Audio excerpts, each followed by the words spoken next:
आज की कहानी है मकड़ी का जाल। एक जंगल में किसी पेड़ की टहनियों में एक नई जन्मी मकड़ी जाला बुन रही थी अपना घर बनाने के लिए। उसे देखकर तभी वहां एक चिड़िया आई और बोली, अरे मकड़ी रानी, तुम यहाँ जाला क्यों बना रही हो? यह जगह तो सार्वजनिक है। मुझे लगता है अधिक समय तक यहाँ तुम्हारा जाला नहीं रह पाएगा।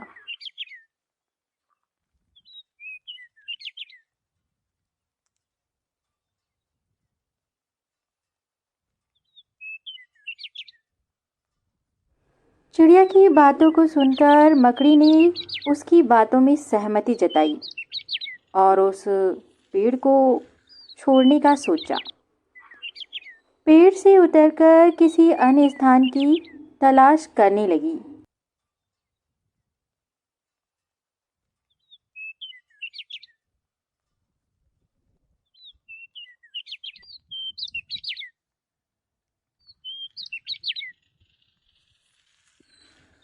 वह अन्य जगह की तलाश करने का सोच ही रही थी कि फिर उसी जंगल में नदी किनारे एक सूखा सा मिट्टी का टीला मिला।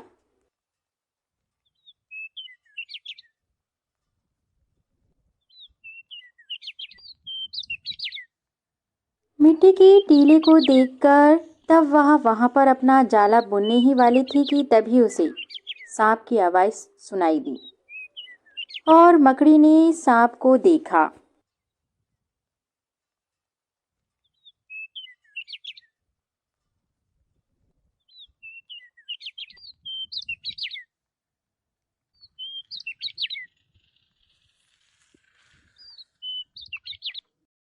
और फिर सांप ने भी मकड़ी को देखा और मकड़ी को देखकर बोला, अरे मकड़ी रानी, यहाँ अपना घर मत बनाइए। अगर आप यहाँ घर बना लेंगी तो मैं शिकार नहीं कर पाऊंगा।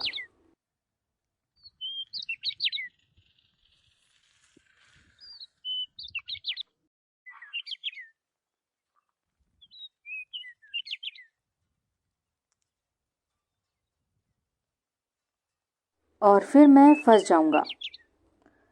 यह सुनकर मकड़ी बेचारी परेशान होकर वहां से जाने लगी।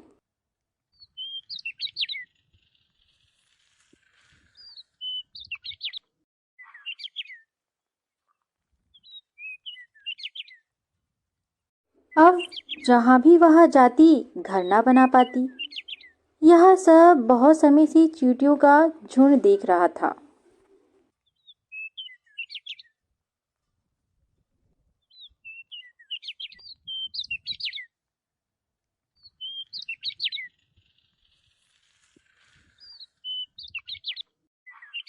आखिरकार उस झुंड में से चींटियों की रानी मकड़ी के पास आई और बोली,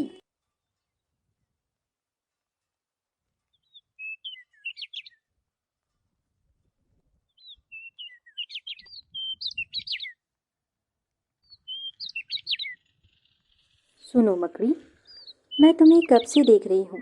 तुम बहुत परेशान लग रही हो। यह सुनकर मकड़ी ने सारी कहानी चींटी रानी को सुना दी।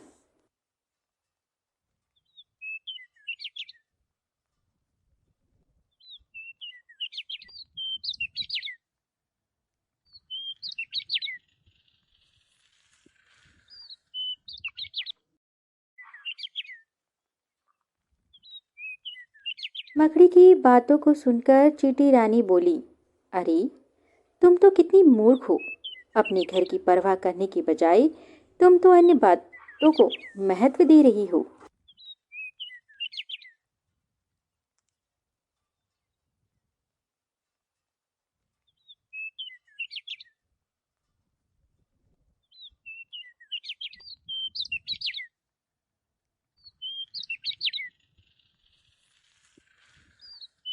सुनो मकड़ी, यह संसार कई जीव जंतु से भरा है। यह हर कोई अपनी बुद्धि अनुसार ज्ञान देगा, तुम्हारी उपयोगिता अनुसार नहीं। और अगर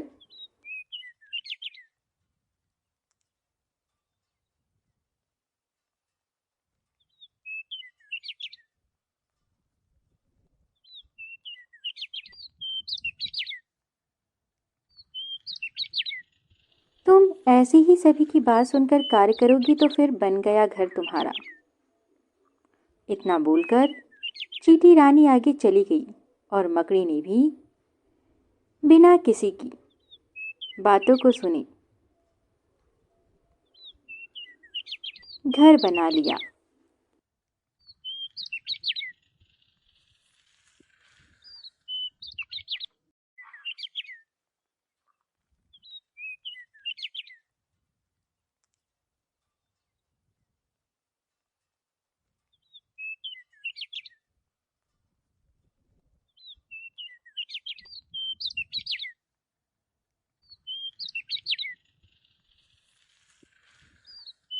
मॉरल ऑफ द स्टोरीज, अपनी महत्वपूर्ण कार्य को सर्वप्रथम स्थान दे, बाद में अन्य को सुने।